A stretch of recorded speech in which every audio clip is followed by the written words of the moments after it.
Chapter 12. The Giant Porcupine. Next morning they started out bright and early to follow the road of yellow bricks toward the Emerald City. The little Munchkin boy was beginning to feel tired from the long walk, and he had a great many things to think of and consider besides the events of the journey. At the wonderful Emerald City, which he would presently reach, were so many strange and curious people that he was half afraid of meeting them, and wondered if they would prove friendly and kind. Above all else, he could not drive from his mind the important errand on which he had come, and he was determined to devote every energy to finding the things that were necessary to prepare the magic recipe.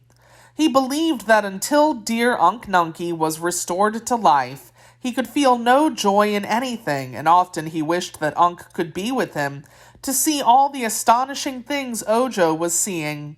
But alas, Unc Nunkie was now a marble statue in the house of the Crooked Magician, and Ojo must not falter in his efforts to save him. The country through which they were passing was still rocky and deserted, with here and there a bush or a tree to break the dreary landscape. Ojo noticed one tree especially, because it had such long silky leaves and was so beautiful in shape. As he approached it, he studied the tree earnestly, wondering if any fruit grew on it or if it bore pretty flowers. Suddenly, he became aware that he had been looking at that tree a long time, at least for 5 minutes, and it had remained in the same position although the boy had continued to walk steadily on.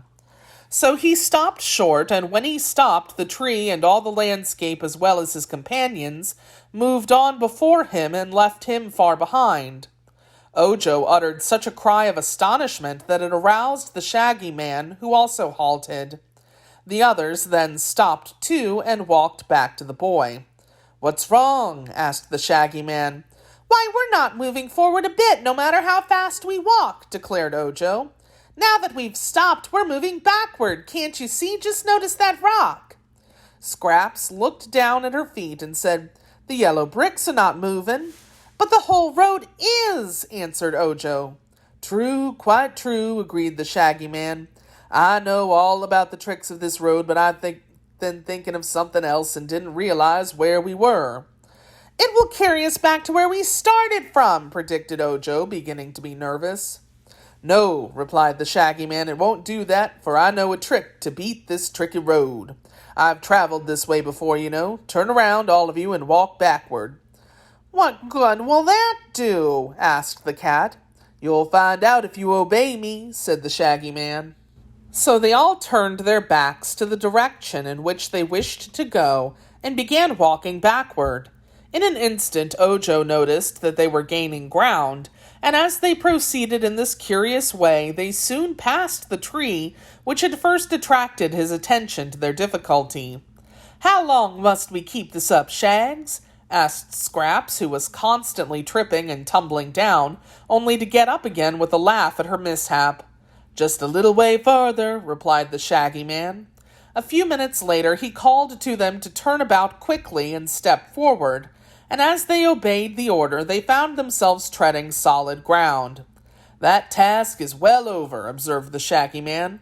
"It's a little tiresome to walk backward, but that's the only way to pass this part of the road, which has a trick of sliding back and carrying with it anyone who's walking upon it."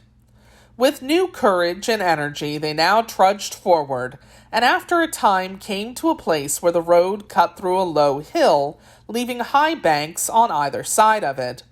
They were traveling along this cut, talking together, when the Shaggy Man seized Scraps with one arm and Ojo with another and shouted, "Stop!"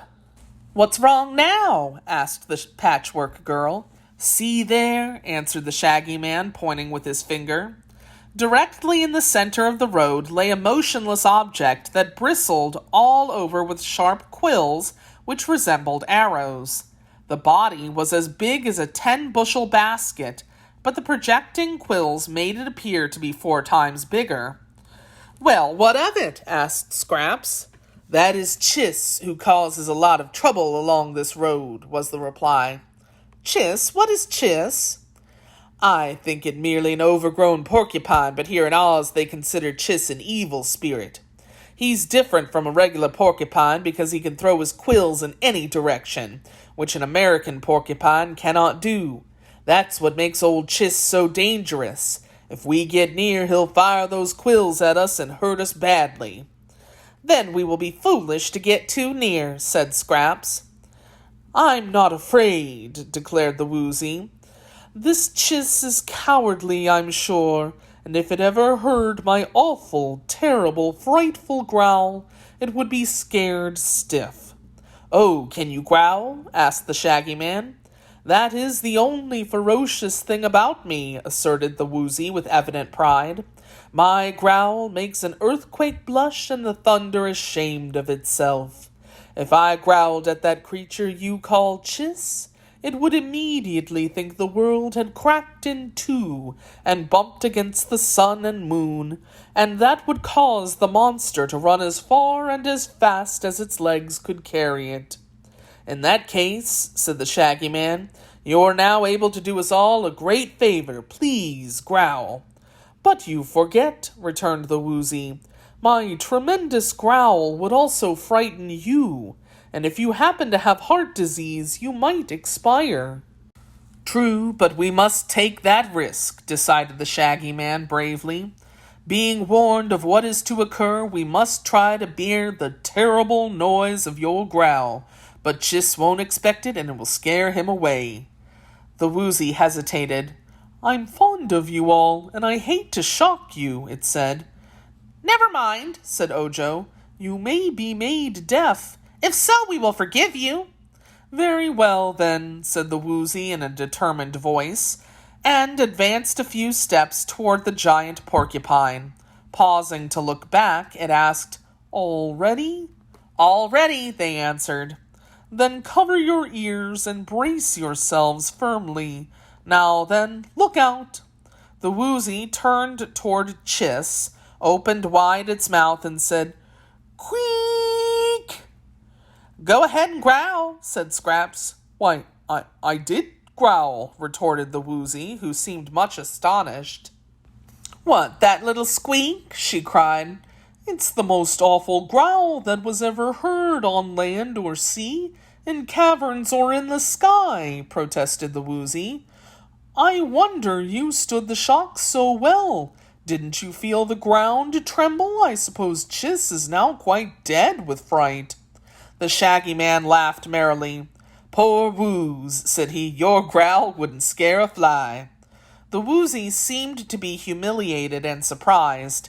It hung its head for a moment, as if in shame or sorrow, but then it said with renewed confidence, "Anyhow, my eyes can flash fire, and good fire, too. Good enough to set fire to a fence."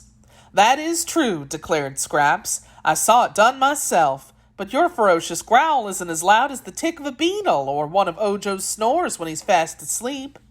"Perhaps," said the Woozy humbly, "I've been mistaken about my growl. It has always sounded very fearful to me, but that may have been because it was so close to my ears." "Never mind," Ojo said soothingly. "It is a great talent to be able to flash fire from your eyes. No one else can do that." As they stood hesitating what to do, Chiss stirred, and suddenly a shower of quills came flying toward them, almost filling the air, there were so many. Scraps realized in an instant that they had gone too near to Chiss for safety, so she sprang in front of Ojo and shielded him from the darts, which struck their points in her own body until she resembled one of those targets they shoot arrows at in archery games. The Shaggy Man dropped flat on his face to avoid the shower, but one quill struck him in the leg and went far in. As for the glass cat, the quills rattled off her body without making even a scratch, and the skin of the Woozy was so thick and tough that he was not hurt at all. When the attack was over, they all ran to the Shaggy Man, who was moaning and groaning, and Scraps promptly pulled the quill out of his leg. Then up he jumped and ran over to Chiss, putting his foot in the monster's neck and holding a prisoner. The body of the great porcupine was now as smooth as leather except for the holes where the quills had been, for it had shot every single quill in that one wicked shower. "Let me go!" it shouted angrily. "How dare you put your foot on Chiss?" "I'm gonna do worse than that, old boy," replied the Shaggy Man. "You've annoyed travelers on this road long enough, and now I shall put an end to you." "You can't," returned Chiss. "Nothing can kill me, as you know perfectly well." "Perhaps that's true," said the Shaggy Man in a tone of disappointment. "Seems to me I've been told before that you can't be killed. But if I let you go, what will you do?" "Pick up my quills again," said Chiss in a sulky voice. "And then shoot them at more travelers? No, that won't do. You must promise me to stop throwing quills at people." "I won't promise anything of the sort," declared Chiss. "Why not?" "Because it's my nature to throw quills, and every animal must do what nature intends it to do. It isn't fair for you to blame me. If it were wrong for me to throw quills, then I wouldn't be made with quills to throw. The proper thing for you to do is to keep out of my way." "Why, there's some sense in that argument," admitted the Shaggy Man thoughtfully. "But people who are strangers and don't know you are here won't be able to keep out of your way." "Tell you what," said Scraps, who was trying to pull the quills out of her own body.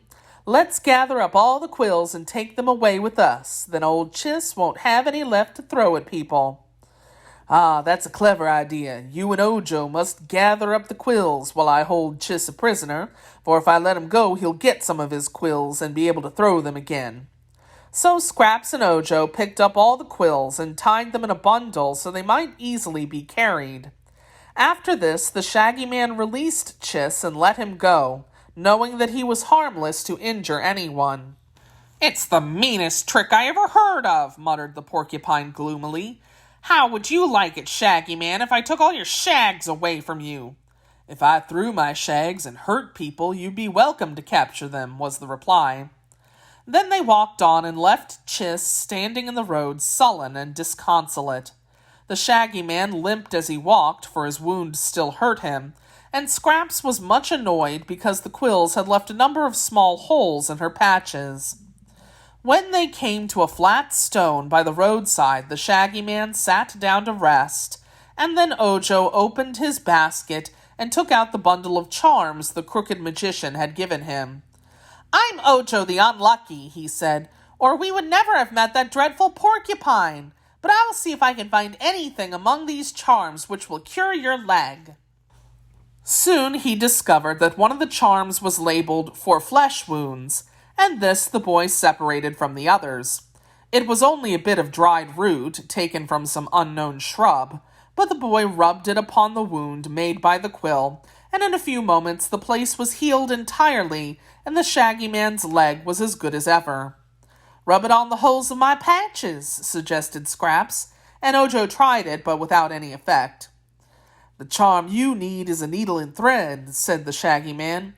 "But do not worry, my dear, those holes do not look badly at all." "They'll let up in the air, and I don't want people to think I'm airy or that I've been stuck up," said the Patchwork Girl. "You were certainly stuck up until we pulled out those quills," observed Ojo with a laugh. So now they went on again, and coming presently to a pond of muddy water, they tied a heavy stone to the bundle of quills and sunk it to the bottom of the pond to avoid carrying it farther.